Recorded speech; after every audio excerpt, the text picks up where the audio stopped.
राम राम दोस्त, जय हिंद। स्वागत है आपके अपने परिवार रोजगार सारथी में।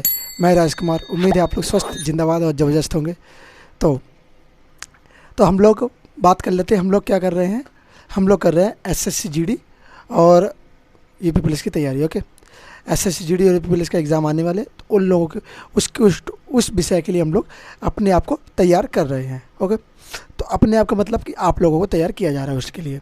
तो आप लोग चैनल से जुड़े रहिएगा और चैनल को लाइक शेयर सब्सक्राइब कर दीजिएगा और अपने दोस्तों के पास भेज दीजिएगा जो आपके पर्सनल वाले हैं और ज़्यादा ही पर्सनल है।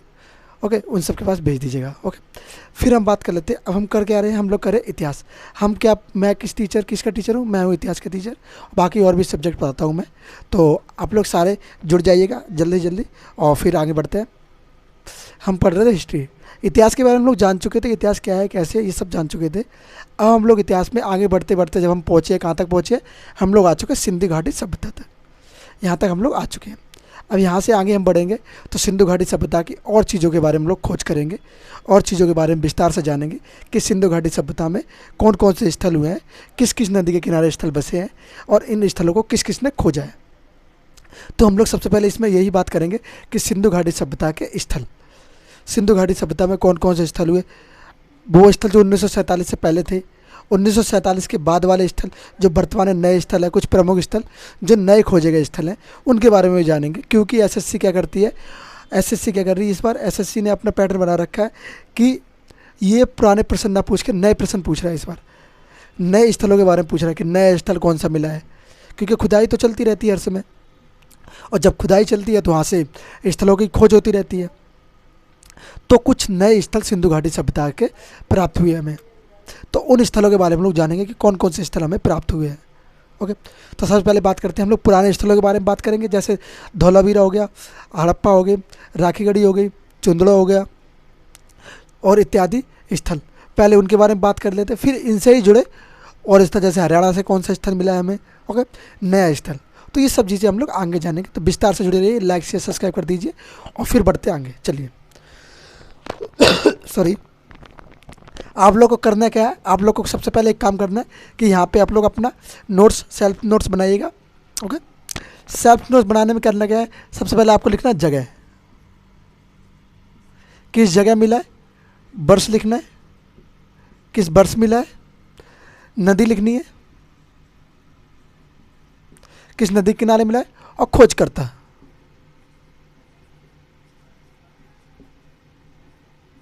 यहाँ पे हम लोग सब टॉपिक वाइज लिखते जाएंगे। जगह कौन सी जगह, जगह कौन सी है, वर्ष कौन सा है, नदी कौन सी है, खोज करता कौन सा है।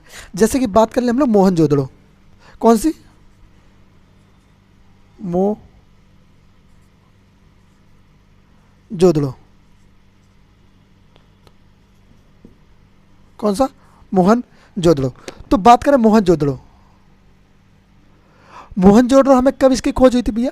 तो मोहनजोदड़ो की खोज हुई 1920 में। कब हुई? 1920 में। जिसे हम क्या कहते हैं? मृतकों का टीला भी कहते हैं। किसको कहते हैं? मोहनजोदड़ो को हम लोग मृतकों का टीला भी कहते हैं। इस किस नदी के किनारे हुई भैया मोहनजोदड़ो की खोज? तो ये रावी नदी के किनारे हुई थी। किस नदी के किनारे बोला जाएगा भैया? तो ये बोला जाएगा आपको रावी नदी के किनारे इसकी खोज हुई थी। और किसके खोज करता कौन से? तो खोज करता हम लोग बोलने के बाद दयाराम साहनी। दयाराम साहनी क्या रहेगा? दयाराम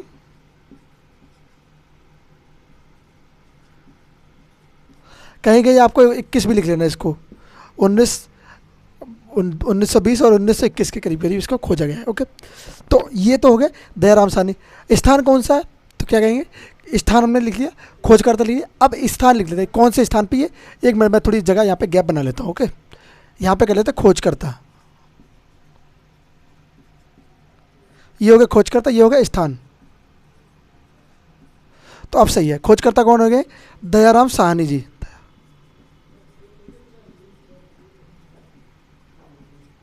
दयाराम साहनी कौन हो जाएंगे? ये हो जाएंगे खोज करता। किसके? किसको? मोहनजोदड़ो के। तो मोहनजोदड़ो खोज करता कौन हो गए? दयाराम साहनी हो गए। ओके,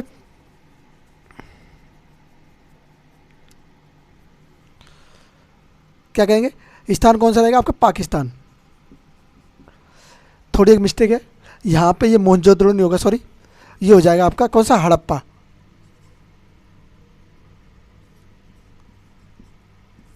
हड़प्पा की खोज किसने करी है? दयाराम साहनी ने।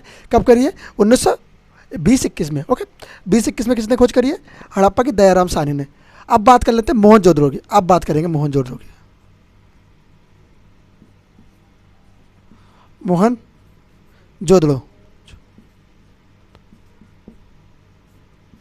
मोहनजोदड़ो। तो मोहनजोदड़ो की भैया खोज कब हुई है? तो मोहनजोदड़ो की खोज हुई है 1922 में। 1922 में खोजकर्ता कौन रहेंगे? खोजकर्ता रहेंगे R.D. बैनर्जी। कौन रहेंगे? 1922। नदी कौन सी रहेगी? नदी रहेगी आपकी सिंधु नदी। किस नदी के किनारे स्थित हुआ है ये भैया हुआ है सिंधु नदी के किनारे। तो इसके खोजकर्ता कौन रहेंगे? खोजकर्ता रहेंगे R.D. बैनर्जी। कौन रहेंगे जी? R.D. बैनर्जी। क्या बोलेंगे भाई? कहेंगे कि R.D. बैनर्जी जी। ओके, बात करें ये स्थान कहाँ पे है, तो ये स्थान भी आपका कहाँ चला जाएगा? ये चला जाएगा आपका पाकिस्तान में। कहाँ पर? क्योंकि उस समय पाकिस्तान अलग नहीं था, भारत के साथ शामिल था। तो ये स्थान उस समय के बोले जाए तो भारत में ही थे, वर्तमान पाकिस्तान में है। ओके, वर्तमान बात करें तो वर्तमान ये पाकिस्तान में है। फिर आ जाती है बात एक स्थान धौलावीरा। कौन सा? धौलावीरा। बड़ा ही महत्वपूर्ण स्थान है। कौन सा? धौलावीरा। इसकी खोज कब हुई? 1967 से लेके 68 के बीच में। ये किस नदी पर मिला है? तो ये मिला है लून नदी पर। कौन सी? लूनी। कौन सी नदी रहेगी भैया आपकी? ये रहेगी आपकी लूनी नदी। ओके, अगर बात करें इसका खोजकर्ता, तो खोजकर्ता रहेंगे R.S. बिष्ट। कौन रहेंगे? R.S. बिष्ट जी। कौन रहेंगे? R.S. बिष्ट जी इसके खोजकर्ता रहेंगे। या J.P. जोशी। और कौन रहेंगे जो साथ में? साथ में कौन था? J.P. जोशी जी।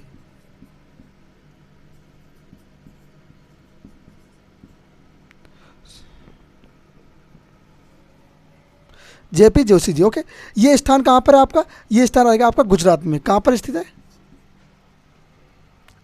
कौन सा स्थान? हड़प्पा 1921, रावी नदी, दयाराम साहनी, पाकिस्तान। मोहनजोदड़ो 1922, सिंधु घाटी, R.D. बैनर्जी, पाकिस्तान। धौलावीरा 1967 से 68, लूनी नदी, R.S. बिष्ट और J.P. जोशी, गुजरात। अब बात कर लेते हैं एक और स्थान आता है चूंदड़ो। कौन सा स्थान?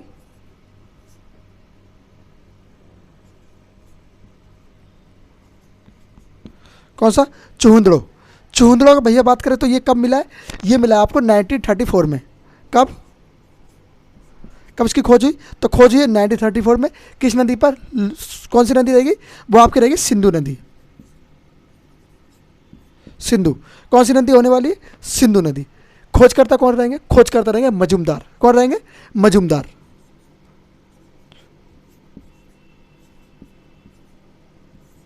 खोजकर्ता कौन होने वाले? मजूमदार। कहाँ पर? ये हो जाएगा आपका पाकिस्तान। कहाँ पर रहेगा भैया? तो पाकिस्तान। क्या कहेंगे? चूंदड़ो, खोजकर्ता, मजूमदार, स्थान पाकिस्तान। ओके, कब मिला? 1934 में इसकी खोज हुई। तो ये खोज वाले स्थान आपको याद रखने हैं, क्योंकि प्रश्न में इसका प्रश्न बन सकता है। प्रश्न पूछ लेगा कि हड़प्पा सभ्यता किस नदी किनारे खोजी गई है, तो आप बोलेंगे रावी नदी किनारे। या बोल रहे हड़प्पा वर्तमान में कहाँ स्थित है, तो आप बोलेंगे पाकिस्तान में। या बोला हड़प्पा की खोजकर्ता कौन है, तो आप बोलेंगे क्या कहेंगे? दयाराम साहनी जी। बात करते थे लोथल। एक और स्थान है, कौन सा है? लोथल। लोथल स्थान है, वो किसने खोजा है, कब खोजा है, कहाँ से खोज इसकी हुई है, वो जान लेते हैं। बात करें लोथल की, तो लोथल होगा कब? 1954 में। 1954 में इसकी खोज हो जाती है। किस नदी पर होती है? भोगवा नदी। कौन सी नदी भैया? भोगवा, जो कि किसकी? गोदावरी की सहायक नदी है। किसकी? गोदावरी की सहायक नदी है। ये किसने खोजा है? ये एस आर राव। कौन रहेंगे भैया? आपके SR राव। SR राव जी कहाँ पे रहेंगे? लोथल। लोथल कहाँ पे? गुजरात में। तो गुजरात के हमने कितने? 2 स्थान जान लिए। एक तो कौन सा? धौलावीरा, और दूसरा लोथल। तो ये कहाँ पे रहेंगे? आपके गुजरात में। ये भी आपके कहाँ पे होने वाले? ये आपके गुजरात में होने वाले। और जानते हैं, और फिर एक स्थान आता है जिसको हम कहते हैं क्या? बनावली। वनावली।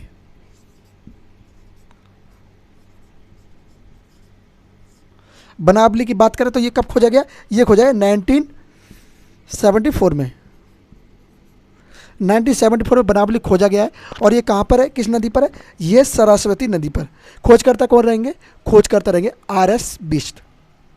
किस नदी पर? सरस्वती।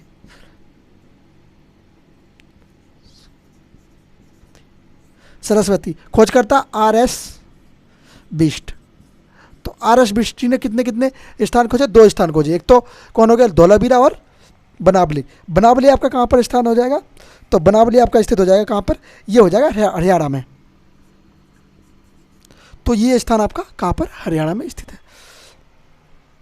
तो अभी हमने कितने स्थान जान लिए? 1 2 3 4 5 6, 6 स्थान जान लिए। 6, 4 और बचे हैं, उसको भी जान लेते। तो टोटल इसके 10 स्थान हैं जो खोजे गए थे। बाकी स्थान तो और भी हैं, उनको भी जानेंगे, पर जो 10 स्थान है वो इम्पोर्टेंट स्थान है। इनकी कुछ महत्वपूर्णता है, इनके स्थान से कुछ ना कुछ अच्छा प्राप्त हुआ है, जो हमारे इतिहास को जानने में बहुत महत्वपूर्ण चीज़ें हुई हैं। सिंधु घाटी सभ्यता को समझने के लिए कुछ महत्वपूर्ण चीज़ें हुई हैं। इन सबको हम लोग विस्तार से पढ़ेंगे, इनके बारे में जानेंगे कि जैसे हड़प्पा सभ्यता से क्या मिला, चूंदड़ों से क्या मिला, धौलावीरा से क्या क्या चीज़ें मिली। ये सब हम लोग चीज़ें आगे जानेंगे। पहले इनके बारे में एक बार जान लेते हैं कि ये नदी कहाँ पर, सॉरी, ये स्थान कहाँ से मिले, किस नदी पर मिले, खोजकर्ता कौन है, कब खोजे गए, और वर्तमान स्थान कहाँ पर है। ओके, फिर इसके बाद आगे जानेंगे। क्लियर कर दूँ मैं इसको? आप लोग भी अपने नोट्स ऐसे ही बनाइएगा। ओके,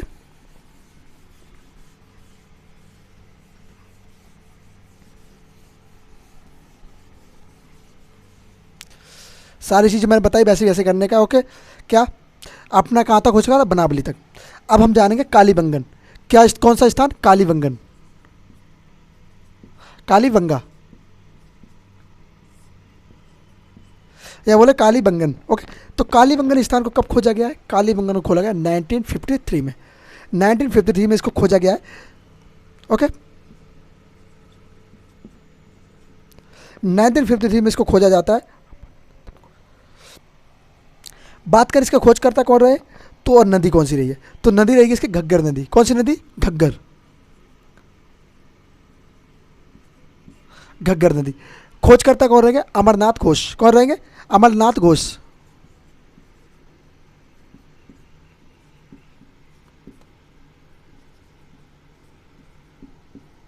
अमरनाथ घोष। इसका स्थान पक्का नहीं है, कहाँ पर है वर्तमान में। ओके, इसको मैं एक बार क्लियर करके बता दूंगा आप लोगों को। Okay, Kalibangan I think Rajasthan में होगा। ओके, कालीबंगन राजस्थान। ओके, फिर बात करते हैं रोपड़। रोपड़, तो रोपड़ की खोज कब हुई है? रोपड़ की खोज सेम 1953 में। खोजकर्ता कौन रहेंगे? खोजकर्ता इसके बायडी बिस्ट है। नदी कौन सी? सतलज नदी। नदी कौन सी? सतलज। खोजकर्ता कौन रहेंगे? बायडी बिस्ट यज्ञदत्त शर्मा। यज्ञदत्त शर्मा, बायडी शर्मा। कौन रहेंगे? यज्ञदत्त शर्मा, बायडी शर्मा रहेंगे इसके खोजकर्ता। तो ये स्थान कहाँ पर है? रोपड़। रोपड़ है आपका पंजाब में। कहाँ पर? पंजाब में।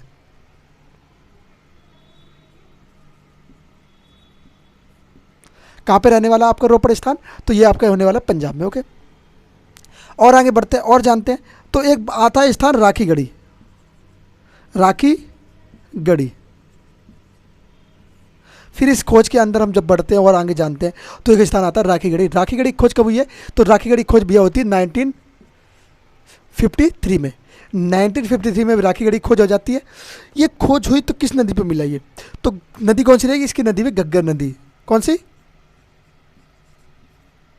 घग्गर नदी।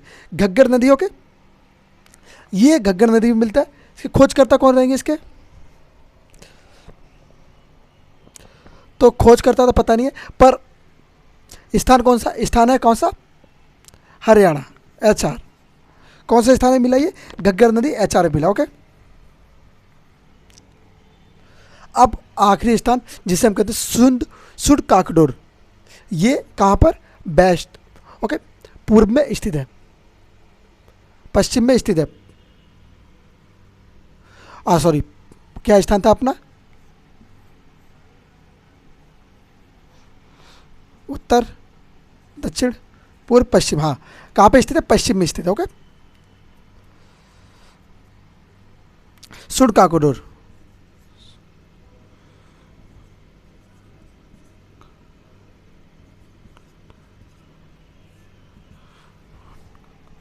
सुड गांगोडोर। इसका स्थान कब खोजा गया? ये खोजा गया है 1964 में। और ये कब रहेगा आपका? 1963 में। ये किस नदी भैया खोजा गया? ये दशक नदी पर। कहाँ पर? दशक, दशक नदी पर। खोजकर्ता कौन रहेंगे इसके? खोजकर्ता पता नहीं है, नदी पता नहीं है, स्थान पाकिस्तान। इसका मैं इन जो कोई स्थान नहीं पता उनका मैं पता करके आप लोगों को बता दूंगा कौन से स्थान पर खोजा गया। ओके, तो ये नदी होगी, ये सारी चीज़ होगी। अब हम लोग इसमें आगे जानेंगे कि जो नए स्थान मिले हैं हड़प्पा सभ्यता के, कुछ नए स्थान मिले, वो नए स्थान कौन कौन से हैं और कहाँ पर वर्तमान में स्थित हैं। ओके, जैसे हरियाणा में कौन कौन से स्थान मिले, ये सब चीज़ हम लोग जान लेते हैं। ओके, तो यहाँ तक सबको क्लियर है? ये लिख लिया, मिटा दो फिर मैं इसको। ओके, चलिए।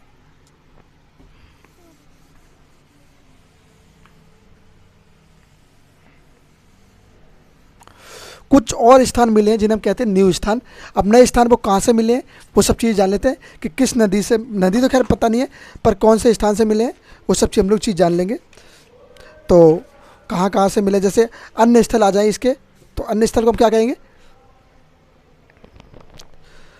तो अन्य स्थल कौन कौन से हो जाएंगे हड़प्पा सभ्यता के?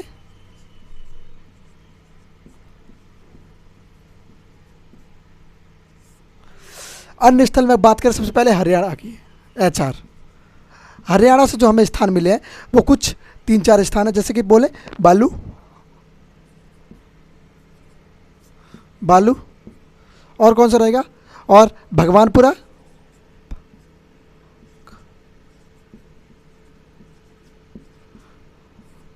कहाँ से मिले? भगवानपुरा खोजा गया है ना, मिलन, मिलनथल और कुंडल। कौन? कुणाल। ये स्थान हमें कहाँ से मिले? ये मिले हरियाणा से। कहाँ से? हरियाणा से ये स्थान खोजे गए हैं। किसके? यहाँ से हमें हड़प्पा सभ्यता के बारे में कुछ जानकारी मिलती है। फिर बात करें पाकिस्तान।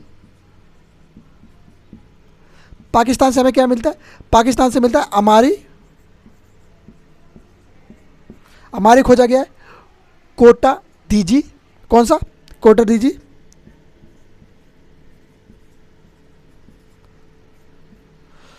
और कौन सा? अलादीनो।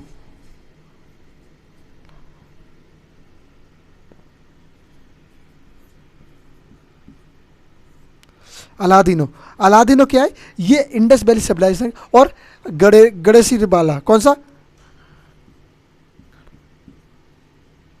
गरेडी वाला, कौन सा? गरेडी वाला।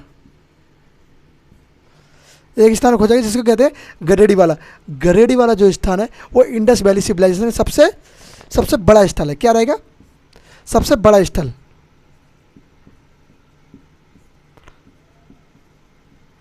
किसका? इंडस वैली सिविलाइजेशन का, IVS। किसका? सिंधु घाटी सभ्यता का सबसे बड़ा स्थल है। कौन सा? गडेरी वाला। तो आपके लिए इंपॉर्टेंट हो जाता है। क्या इंपॉर्टेंट हो जाता है? इस पर मैं इंपॉर्टेंट लगा देता हूँ क्योंकि ये इंपॉर्टेंट है। प्रश्न आ सकता है। प्रश्न कैसे आएगा कि सिंधु घाटी सभ्यता का सबसे बड़ा स्थल कौन सा है? तो आप लोग कहेंगे सिंधु घाटी सभ्यता का सबसे बड़ा स्थल कौन सा होगा? गरेडी वाला हो जाएगा। गरेडी वाला कैसा कि सिंधु घाटी सभ्यता के बारे में सबसे अधिक यहाँ से इसकी क्या क्षेत्रफल में एरिया इसका खोजा गया है। तो कौन सा? गरेडी वाला। पाकिस्तान हो जाता है। अब आते हैं राजस्थान पे। राजस्थान से क्या मिला हमें? वलथली,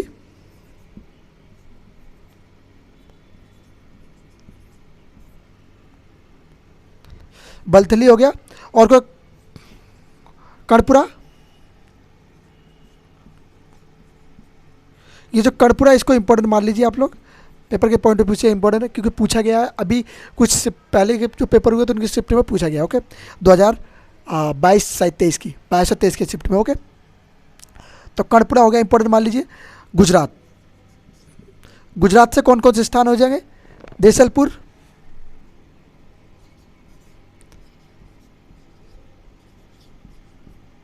देसलपुरा, और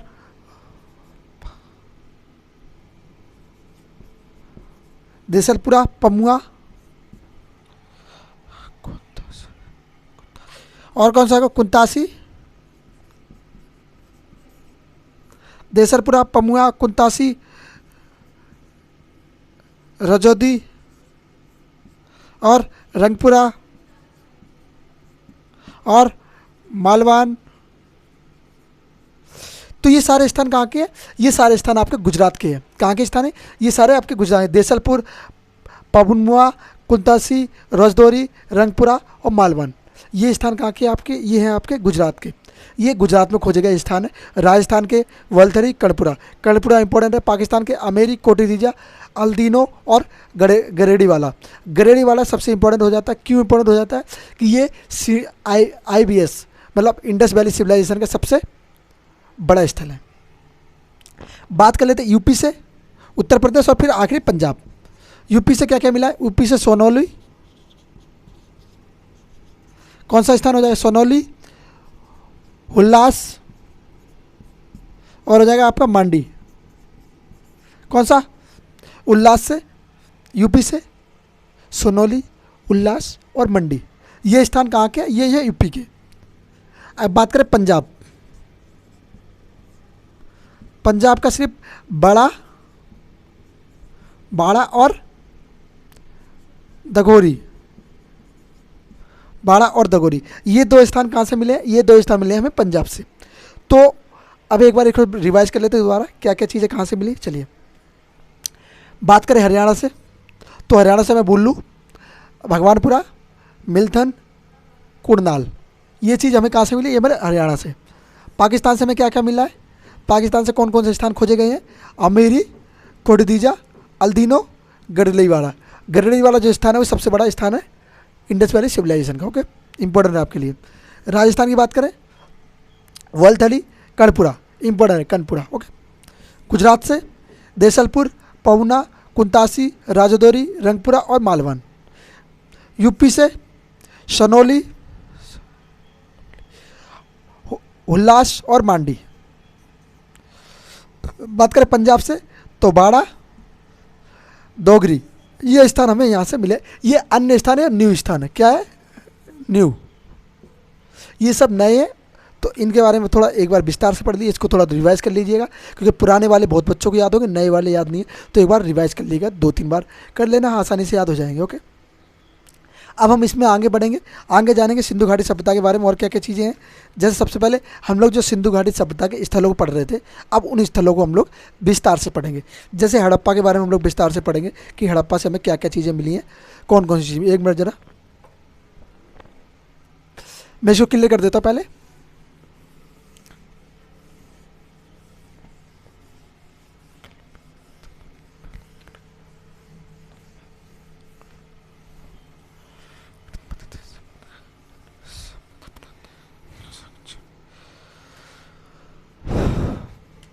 क्या बोलेंगे भैया? पहला स्थान आपका कौन सा होने वाला? हड़प्पा।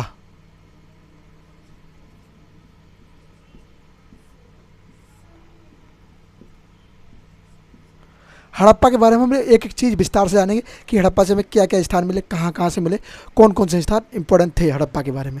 ओके, तो सबसे पहले बात कर लेते हैं हड़प्पा। हड़प्पा वो स्थान है जो सबसे बड़ी परिधि में फैला हुआ स्थान है। कितनी इसकी परिधि है? 5 किलोमीटर परिधि में फैला स्थान है, मतलब 5 किलोमीटर एरिया को ये कवर करता है। तो क्या हो जाएगा? हड़प्पा वो स्थान है जो 5 किलोमीटर एरिया कवर करता है। कितना? 5 किलोमीटर परिधि में फैलाव है। कितना है? 5 किलोमीटर में इसका फैलाव है। ओके, फैला हुआ स्थान है। फिर बात कर लेते हैं और आते हैं नीचे, तो ये बात कर लेते हैं ये यहाँ पे और क्या इंपॉर्टेंट चीज़ है। ये जो नगर था हड़प्पा, इसको ग्रिड पद्धति में बनाया गया था। ग्रिड पद्धति का मतलब क्या हुआ भैया? ग्रिड पद्धति का मतलब यह हुआ कि यहाँ पे जो पानी की सप्लाई थी उसके लिए बहुत अच्छे प्रोग्राम किए गए थे। अगर घर बनाया गया तो अच्छा घर बनाया गया था, और उसको कैसे मेंटेनेंस रखना है, कैसे उसकी सफाई होनी है, वो सारी चीज़ वहाँ पे व्यवस्था बना रखी थी। आज के आप लोग देखते हैं बाढ़ आ जाती कहीं पे, तो उस ग्रिड पद्धति का प्रयोग ही नहीं किया गया। पहले से उन लोगों ने समझा ही नहीं कि इसको कैसे बनाना था।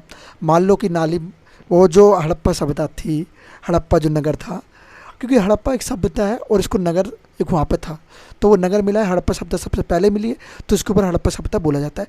सिंधु घाटी सभ्यता भी बोला जाता है इसको, क्योंकि सिंधु नदी के किनारे थी। ओके, पर बात करें हड़प्पा मिला कहाँ है, तो हड़प्पा मिला था रावी नदी के किनारे, ना कि सिंधु नदी के। सिंधु नदी के किनारे कौन सा मिला? मोहनजोदड़ो। ओके, आइए बात जान लेते थोड़ा। जैसे बात करें, ये हड़प्पा था पूरा, ये कितना 5 किलोमीटर इसकी परिधि है, 5 किलोमीटर। यहाँ पे क्या था, यहाँ पे ये नगर है, मान लो ये गलियारे हैं, ये गलियारे हैं, ये मकान बने हैं, ये मकान है, ये मकान है। तो यहाँ पे क्या था, यहाँ पे सबसे पहली बात थी कि हड़प्पा सभ्यता में क्या था, गली चौड़ी थी,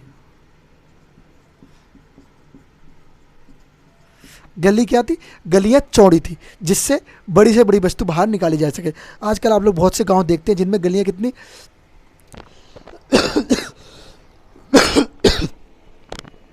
सॉरी, क्या देखते हैं, आजकल आप लोग बहुत से गांव देखते हैं जिनमें क्या है, गलियां बहुत पतली सी हैं, जिसमें मुश्किल से एक बाइक भी निकालना बड़ा मुश्किल हो जाता है।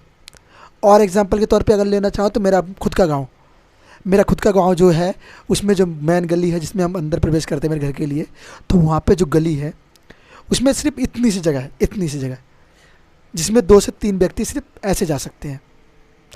अब उसमें आप चाहो कि एक ट्रक घुसेड़ दो या गाड़ी घुसेड़ दो, कार नहीं जा सकती, बाइक भी बड़ी मुश्किल से जाती है। और आप नाली देखो तो बाहा हुआ, नाली तो कुछ जवाब ही नहीं इसके। तो वो हमारे गांव के प्रधान का है, लोगों का विचार नहीं है सब। तो यहाँ बलाल बाबा छोड़ते हैं, अपनी बात करते हैं।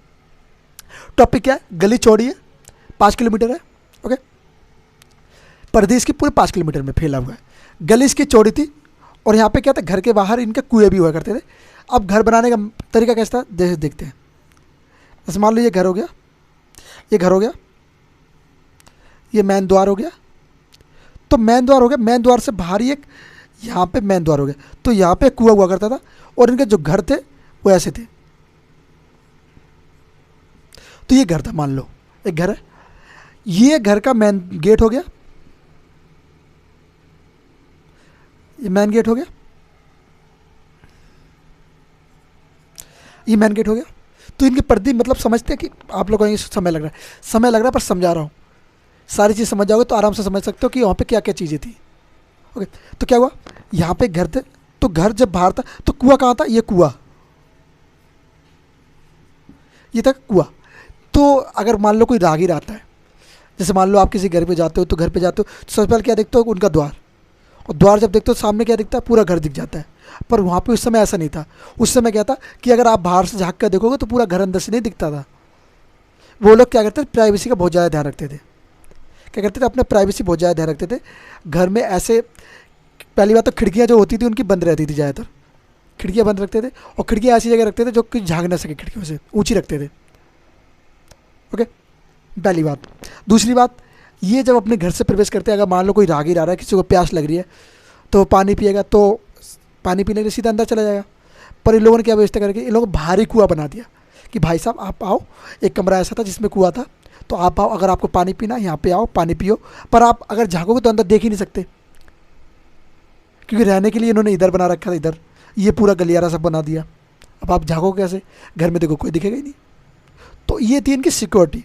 तो ये क्या था, बहुत अच्छा इन लोगों की पद्धति थी। और यहाँ पे फिर ये जो सड़क थी, ये सड़क बड़ी चौड़ी सड़क थी, ग्रिड आसपास नालियाँ थी। यहाँ पे क्या था, यहाँ पे नालियाँ था, पानी का बहाव था, ये पानी पूरा निकल के सीधा कहाँ जाता था, पूरा निकल के नदी में प्रवेश, पूरा पानी नदी में चला जाता था। तो ये ग्रिड पद्धति का बहुत अच्छा प्रयोग किया, मतलब ड्रेनेज सिस्टम का बहुत अच्छा प्रयोग था, पानी वानी सब कुछ अच्छे से ये लोग निकाल दिया करते थे। और जो नालियाँ थी वो क्या ढकी हुई रहती थी, ढकी हुई रहती थी। और जो सड़क थी वो हवा के साथ ही साफ़ हो जाया करती थी। अगर कुछ गंदगी भी होता, हवा के ऐसे करती, इन लोगों ने तकनीक बना के हवाएं साफ। तो ये इतनी अच्छी पद्धति थी इन लोगों की कि आप लोग इसको नगरीय सभ्यता कहते हैं, पर मैं तो इसको एक अच्छी विकसित सभ्यता कहूँगा, क्योंकि उस समय लोग ने इतनी अच्छी विकसित सभ्यता विकसित कर ली, कितने 2300 वर्ष पहले, सोचो, करीब 2800 वर्ष पहले। तो ये सब चीज़ इतनी विकसित करी लोगों ने। तो ये तो था इसके बारे में। ओके,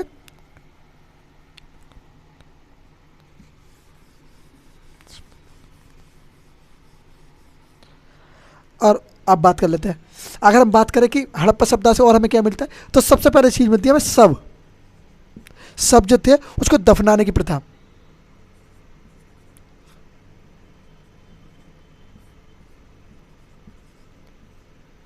के साक्ष्य, दफनाने के क्या मिलेंगे, दफनाने के साक्ष्य, दफनाने से के साक्ष्य में कहाँ से मिलते हैं? तो सबसे पहले ऐसे मिलते हैं कहाँ से? हड़प्पा सभ्यता से। हड़प्पा सभ्यता से हमें क्या मिलते हैं? सब दफनाने की सभ्यता। उससे पहले क्या हुआ करता था? सबको दफनाया नहीं जाता था, ऐसे ही छोड़ दिया जाता था या फिर ऐसे ही नदी में बहा दिया जाता था। पर उसके बाद कुछ लोग आए, उन्होंने कहा नहीं यार, सबको दफनाना अच्छा रहेगा। तो उन लोगों ने क्या किया? सबको दफनाना चालू किया। क्या किया? सबको दफनाना चालू कर दिया। तो ये सबसे पहले साक्ष्य हमें मिलते हैं। साक्ष्य आप कहेंगे भैया आप कुछ भी कह देंगे तो मान लेंगे, नहीं, प्रूफ है भाई। क्या हुआ? एक कब्रिस्तान मिला है। क्या मिला है? कब्रिस्तान। कब्रिस्तान मिला है जिसमें बहुत सारे सब निकले हैं और सबके साथ कुछ चीज़ें भी निकली हैं, जैसे मिरट भांड हो गए और सारी चीज़ें, सोना चांदी भी निकला हुआ है। क्योंकि बहुत से लोगों की मान्यता ये थी कि अगर व्यक्ति मर गया उसको हो सकता है ये चीज़ों की ज़रूरत पड़े आगे जाके। तो उसके साथ तबे, बर्तन, श्रृंगार का सामान, कोई लेडीज मर गई तो श्रृंगार का सामान, ये सब चीज़ें रखी गई हैं। उस समय के लोगों की ऐसी मान्यता थी कि अगर कोई व्यक्ति मर जाए तो उसके साथ ये चीज़ें रखो तो आगे जाके ये चीज़ें उसके साथ ज़रूरत पड़ेगी उसको। पर बहरहाल वो उनकी सोच थी। ओके, तो एक कब्रिस्तान मिला है जिसको क्या कहते हैं? कब्रिस्तान को क्या कहते हैं? R37। क्या कहते हैं? R37। R37 नाम कब्र कहा जाता है। क्या मिलता है? कब्रिस्तान कहा गया है। आप लोग गूगल करेंगे मिल जाएगा आपको। ओके, क्या मिलेगा? R37 एक कब्रिस्तान है। ओके, और बात करें, हम लोग बात करते हैं ग्रिड पद्धति की। ग्रिड पद्धति से बनाया गया घर क्या था? ग्रिड पद्धति।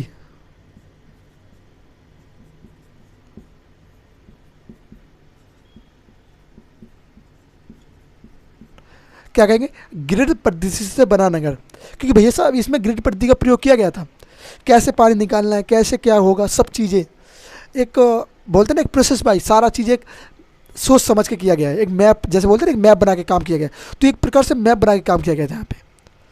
इतनी अच्छी ग्रिड पद्धति थी ना, आप लोग कहोगे वाह भाई क्या ग्रिड पद्धति थी, है ना। तो ये सब चीज़ें बहुत विकसित अच्छा क्या काम किया इन लोगों ने। किसने? हड़प्पा सभ्यता वालों ने। और क्या किया? यहाँ से हमें कुछ खेती के साक्ष्य मिलते हैं। तो खेती के साक्ष्य कौन से मिलते हैं? कपास की खेती। खेती किसकी?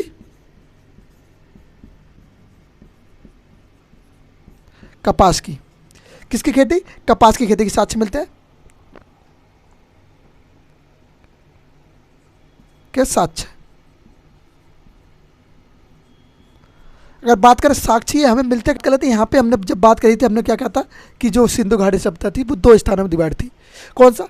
दो भागों में, दो टीलों में डिवाइड थी। तो दो टीले तो कौन से? तो सूक्ष्म टीला और निम्न टीला, उच्च वर्ग और निम्न वर्ग। तो दो वर्ग वहाँ पर रहा करते थे। तो एक सुरक्षा दुर्ग था जिसको क्या कहते हैं? सुरक्षा दुर्ग। सुरक्षा दुर्ग कहाँ पे था? ये क्या कहेंगे इसको? माउंट, इसको नाम दिया गया था। क्या नाम दिया गया था? सुरक्षा दुर्ग को दिया गया था माउंट ए बी। ये किसके नाम से गया है? व्हीलर के नाम से। किसके? व्हीलर के नाम से। इसको और क्या क्या गया? एक था पश्चिमी टीला। कौन सा टीला? पश्चिमी टीला।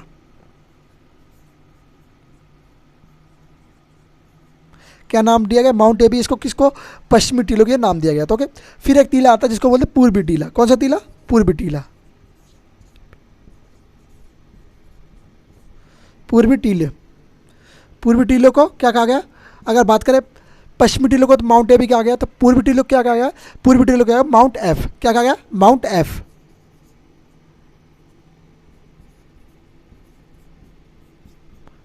माउंट एफ के नाम से संबोधित किया गया है। किसका कहा गया? माउंट एफ कहा गया है। ओके, यहाँ तक क्लियर है सबको? यहाँ तक क्लियर होगा मेरे हिसाब से। तो फिर आगे बढ़ते हैं। एक बार देख लीजिए, स्क्रीनशॉट लेना, स्क्रीनशॉट ले लीजिए। ओके, चलिए बढ़ते हैं आगे।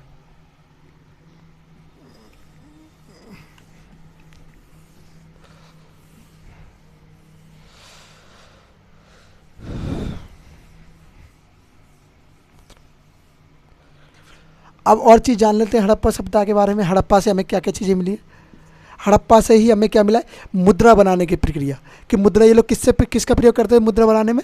तो मुद्रा बनाने में सेल खड़ी का प्रयोग करते थे।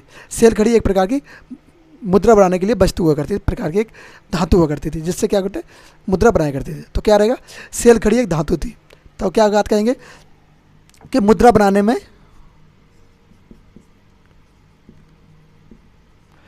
बनाने में सेल खड़ी का प्रयोग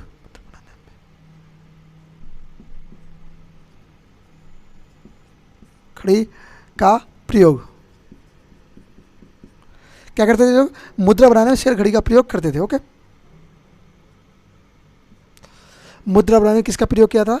मुद्रा बनाने में लोग शेर खड़ी का प्रयोग करते थे। ओके, और क्या कहेंगे? और यहाँ से क्या मिला? 12 कक्षों वाला अन्नागार। क्या मिला है? 12 कक्षों वाला अन्नागार। क्या मिला?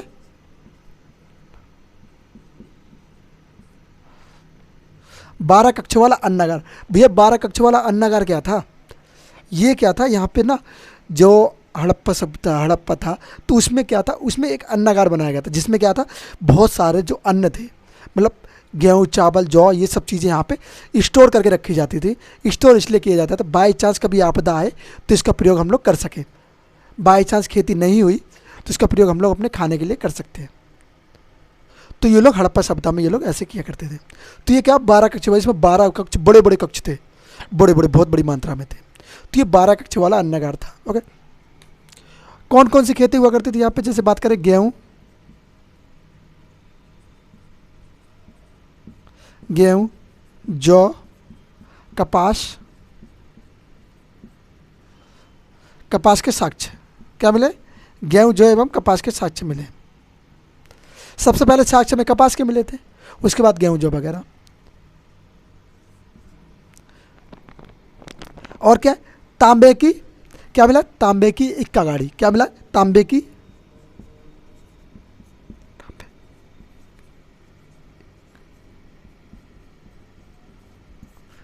क्या मिला हमें? तांबे की इक्का गाड़ी। और क्या मिला? स्त्री के गर्भ से निकलता पेड़ की चित्र। क्या मिला? स्त्री के गर्भ से, स्त्री के गर्भ से निकलते पौधे का चित्र। पौधे का चित्र क्या मिला भैया? चित्रण बोलेंगे। ओके, तो हमें और क्या मिला? स्त्री के गर्भ से निकलते पौधे का चित्रण यहाँ से प्राप्त होता है। और क्या प्राप्त होता है यहाँ से हमें? तो वो भी चीज़ जान लेंगे हम लोग कि और क्या क्या इस स्थान से हमें प्राप्त हुआ है। जैसे बात कर लें तो यहाँ तक तो हमें हिसाब से तांबे की इक्का गाड़ी, स्त्री के गर्भ से निकलता पौधे का चित्रण, ये सब चीज़ें हमें कहाँ से मिली है? यहाँ से मिली है। और कोई चीज़ अगर रह गई है तो मैं उसको नेक्स्ट वीडियो में समझाने की कोशिश करूँगा, बताने की कोशिश करूँगा। ओके, तो मेरे हिसाब से ये सारा हड़प्पा के बारे में था। 5 किलोमीटर परिधि में फैला हुआ है, ग्रिड पद्धति पर बना हुआ है। सबके सबसे पहले स्थान यहीं से मिले हैं। ओके, सबसे पहले साक्ष्य यहीं से मिले हैं। ओके, और 2 दुर्गों में डिवाइड था ये, पूर्वी दुर्ग और पश्चिमी दुर्ग। पूर्वी दुर्ग को क्या कहते थे? Mount F. पश्चिमी दुर्ग को mount A B. Okay, Wheeler के नाम से पड़ा हुआ है। यहाँ से और क्या मिला है? मुद्रा बनाने में शेरखड़ी का प्रयोग। ओके, और क्या? 12 कक्षों वाला अन्नागार। और क्या मिला है? गेहूँ, जौ, कपास के खेती के साक्ष्य, और तांबे की इक्का गाड़ी, और स्त्री के गर्भ से निकलता पौधे का एक चित्रण मिला है। ये कहाँ से मिला? ये मिला है हमें हड़प्पा से। अब हम लोग बात करें हड़प्पा की, बात करते हैं मोहनजोदड़ो के। मोहनजोदड़ो की खोज कब करी? किसने करी? 1922 में। किसने? R.D. बैनर्जी, रखालदास बैनर्जी। किस नदी पे? सिंधु नदी के किनारे। ये सब चीज़ें हम लोग जान चुके थे। अब इसके बारे में बात कर लेते हैं, मोहनजोदड़ो के बारे में, कि मोहनजोदड़ो क्या था, यहाँ से क्या क्या हमें चीज़ मिली, कितना बड़ा नगर था, कितनी ज़्यादा जनसंख्या यहाँ पे रहा करती थी। मोहनजोदड़ो,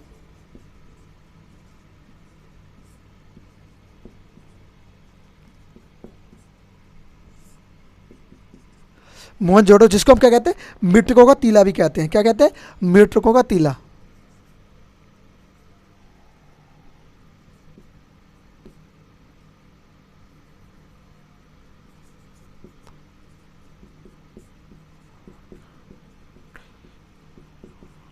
क्या कहेंगे भैया? मृतकों का टीला। मृतकों का टीला क्यों कहते हैं भैया इसको? क्या कोई बात है इसमें? मृतकों का टीला कह दिया आपने।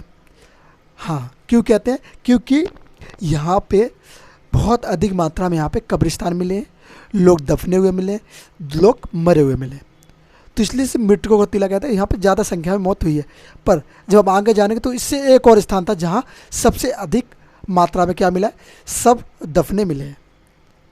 वो हम आगे बढ़ेंगे तब जानेंगे। ओके, क्या कहते हैं इसको, मृतकों का टीला कहते हैं। ओके, बात करें सबसे अधिक जनसंख्या कहाँ पर थी, तो सबसे अधिक जनसंख्या वाला नगर कौन सा है, मोहनजोदड़ो है। सबसे अधिक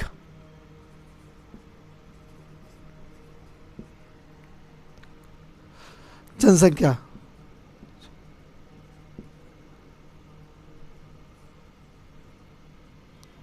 क्या कहेंगे, जनसंख्या, संख्या वाला नगर। सबसे अधिक जनसंख्या वाला नगर कौन सा था, ये था आपका मोहनजोदड़ो। और मोहनजोदड़ो से हमें क्या मिला, विशाल अन्नागार, विशाल स्नानागार। क्या मिला, विशाल अन्नागार। वहाँ पे क्या था, वहाँ पे 12 कक्ष वाला अन्नागार था। यहाँ पे क्या, विशाल मतलब बहुत बड़ा अन्नागार।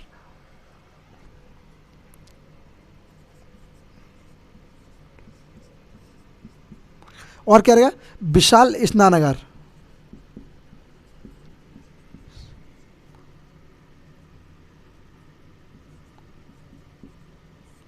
क्या कहेंगे, विशाल अन्नागार, विशाल स्नानागार सबसे बड़ी। ओके, क्या मिला, विशाल स्नानागार, विशाल अन्नागार। ये सब हमें कहाँ से मिले, ये सब मिले हमें मोहनजोदड़ो से। वहाँ से हमें क्या मिला था, 12 कक्ष वाला अन्नागार, जिसमें 12 कक्ष बने हुए थे। यहाँ के यहाँ विशाल अन्नागार बहुत ऊंची मात्रा में, बहुत ऊंचा बना हुआ था, बहुत बड़ा बना हुआ था। अन्नागार बना हुआ तो कैसे बना हुआ था, मान लो ये अन्नागार है, इसका जो फर्श था, इसका जो फर्श था वो कैसा था, वो लकड़ी का बना हुआ था। ओके, जिसको दीमक वगैरह भी खा जाती थी, बहुत नुकसान भी हुआ करता था इसका, पर ये लोग इसमें दवाई का प्रयोग करते जिससे इनका गेहूँ बचे जा सकते थे। तो ये विशाल अन्नागार था, बहुत ऊंचा था, बहुत बड़ा था, तो ये विशाल अन्नागार था। ओके, अन्नागार क्या रहेगा, विशाल अन्नागार रहेगा। ओके, फिर बात कर लेते हैं और नीचे आते हैं, तो यहाँ से क्या मिला, विशाल स्नानागार। विशाल स्नानागार, भाई साहब इतना बड़ा स्नानागार था। हाँ जी, इस स्नानागार को हम लोग बहुत बड़े स्नानागार में कैसे, ये कहाँ पे था, ये था जो अमीर वर्ग थे, उच्च वर्ग के पास में था। यहाँ पे ये लोग इसका प्रयोग कब करते थे, पूजा पाठ के लिए, किसी महत्वपूर्ण फंक्शन में, महत्वपूर्ण त्यौहार पे। बाकी नॉर्मल तो ये लोग नहाया करते थे उसमें। इसको आप लोग, मैं इसकी इमेज यहाँ पे लगा दूंगा विशाल अन्नागार की, आप लोग देख लीजिएगा कि ये कैसा है। विशाल अन्नागार और दोनों के लगा दूंगा विशाल स्नानागार। ओके, कि ये कितना बड़ा स्नानागार था, कैसे इसकी प्रयोग थी, क्योंकि इसमें दोनों तरफ से निकला जा सकता था। मान लो ये स्विमिंग पूल है, जिसको बोलते हैं स्विमिंग पूल। ओके, यहाँ से भी आप लोग प्रवेश कर सकते, यहाँ से भी प्रवेश कर सकते, और यहाँ से भी, चारों तरफ से प्रवेश कर सकते थे। और फिर नीचे जाके सीढ़ियाँ थी यहाँ पे,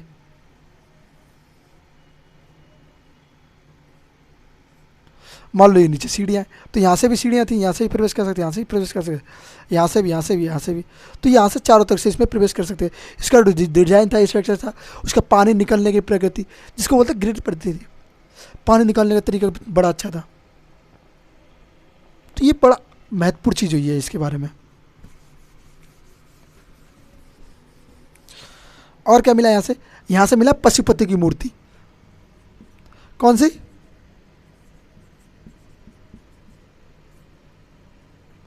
किसकी मूर्ति मिली, पशुपति की मूर्ति।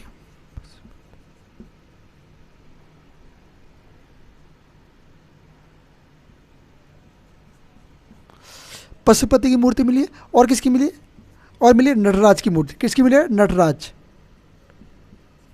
जो कि कांस्य की मूर्ति है। किसकी है, नटराज की मूर्ति। किसकी बनी हुई मूर्ति है, ये कांसा की है। नटराज की मूर्ति मिली है, और किसकी बनी है, कांसा की बनी मूर्ति है। किसकी है, नटराज की। तो पशुपति की मूर्ति और नटराज की मूर्ति मिले, इससे हमें पता चलता है कि ये लोग धार्मिक भी थे। क्या थे, धार्मिक भी थे, धार्मिक मान्यताओं को मानते थे ये लोग। और क्या मिला है, दाढ़ी वाले बाबा, या फिर बोले दाढ़ी वाले महादेव।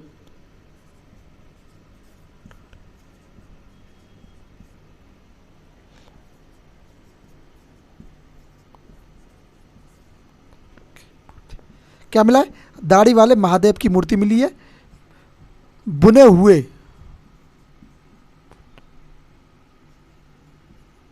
कपड़े का साक्ष्य। क्या मिला है, बुने हुए कपड़ों का साक्ष्य।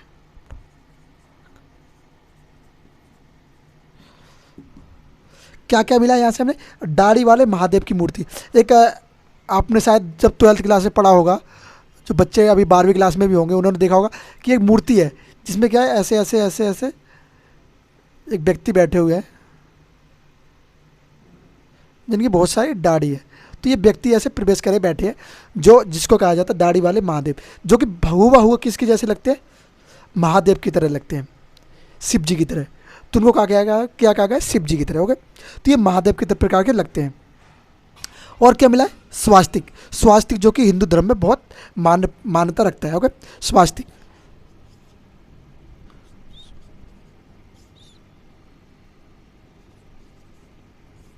क्या मिला? स्वास्तिक चिन्ह।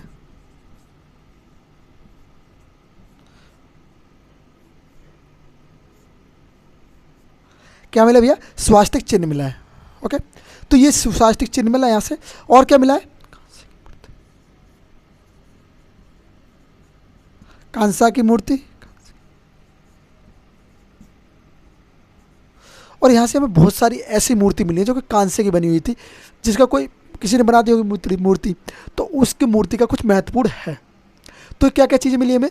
सबसे अधिक जनसंख्या वाला नगर ये है, विशाल अन्नागार है, विशाल स्नानागार है, पशुपति की मूर्ति मिली है, नटराज की कांसे वाली मूर्ति मिली है, दाढ़ी वाले महादेव की मूर्ति, बुने हुए कपड़े का साक्ष्य। क्या मिला? बुने हुए कपड़े का साक्ष्य और दाढ़ी वाले महादेव की मूर्ति यहीं से मिली हमें। और क्या मिला है? स्वास्तिक चिन्ह। स्वास्तिक चिन्ह भी हमें यहीं से मिला है। और क्या मिला है? कांसे की मूर्तियाँ। कांसे की मूर्तियाँ भी यहीं से मिली है। और क्या मिला है? प्रत्येक मकान में कुएं का साक्ष्य। क्या मिला भैया? यहाँ पे क्या कुएं के साक्ष्य भी मिले हैं। अगर बात करें क्या मिला? प्रत्येक, या फिर बोले कुएं के साक्ष्य।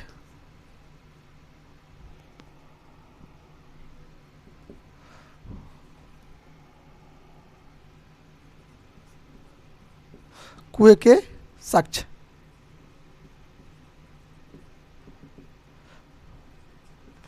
प्रत्येक मकान में। क्या मिला भैया? यहाँ से कुएं के साक्ष्य मिले। और श्रृंगार के साक्ष्य। क्या मिला? लेडीज के श्रृंगार के साक्ष्य। क्या मिला? श्रृंगार के साक्ष्य। जो लेडीज़ का होता है श्रृंगार, उसके कुछ साक्ष्य मिले, जैसे बिंदी, लिपस्टिक वगैरह इत्यादि इत्यादि, ये सारी चीज़ें मिली हैं। शीशा वगैरह भी वहाँ से हमें प्राप्त हुआ है। तो ये थी कि सिंधु घाटी सभ्यता में स्थानों के बारे में। ओके, यहाँ तक सब लोग चीज़ें पढ़ चुके हैं, सिंधु घाटी सभ्यता के स्थान के बारे में जान चुके हैं।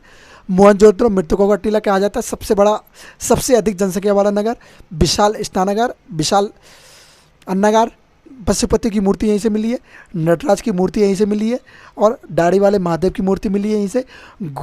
आके अब बुने हुए कपड़े के साक्ष्य यहीं से मिले हैं। और क्या मिला है? और स्वास्तिक चिन्ह मिला है, जो कि हिंदू धर्म में बड़ा मान्यता रखता है। और क्या मिला है? और कांसे की मूर्ति मिली है। और क्या मिला यहाँ से हमें? कुएं के साक्ष्य मिले। प्रत्येक मकान में, हर घर में कुएं हुआ करते थे। कहाँ पर? मोहनजोदड़ो में। श्रृंगार के साक्ष्य, श्रृंगार के साक्ष्य भी हमें यहीं से प्राप्त होते हैं। अब इससे आगे एक बचता है जिसे हम कहते हैं चुंदड़ो। चुंदड़ों के बारे में भी हम लोग जानेंगे आगे विस्तार से। तो चुंदड़ों के बारे में नेक्स्ट वीडियो में पढ़ेंगे। वीडियो थोड़ी लंबी हो जाएगी, थोड़ा थोड़ा शॉर्ट करके पढ़ेंगे, आराम से पढ़ेंगे विस्तार से। अभी समय बहुत है, एसएससी जीडी एग्ज़ाम के लिए समय बहुत है। आराम से पढ़ो, कोई जल्दबाजी नहीं है, सिर्फ पढ़ते रहो, पर पढ़ो फोकस से, जल्दबाजी मत करो, आराम से पढ़ो। ओके, तो उम्मीद है जो समझाया सारा समझ में आया। नहीं समझ में आया तो एक बार कमेंट बॉक्स में लिख देना कि भैया नहीं समझ में आया, मुझे आप एक बार दोबारा समझा दीजिए, मैं दोबारा फिर से वीडियो मैं समझा दूंगा आपको नेक्स्ट वीडियो में। ओके, पर भाई कमेंट जरूर किया करो यार, लाइक शेयर सब्सक्राइब किया करो। ओके, दोस्तों के पास भेजा करो, थोड़ा हमें भी मोटिवेशन मिलता है पढ़ने कि हम भी समझते हैं हाँ चलो कोई तो आ रहा है, तो प्लीज़ कर दिया करो। ओके, तो उम्मीद है समझ में आया होगा। तो समझ में आया तो लाइक शेयर सब्सक्राइब कर दीजिए। मिलते हैं नेक्स्ट वीडियो में। जय हिंद, जय भारत।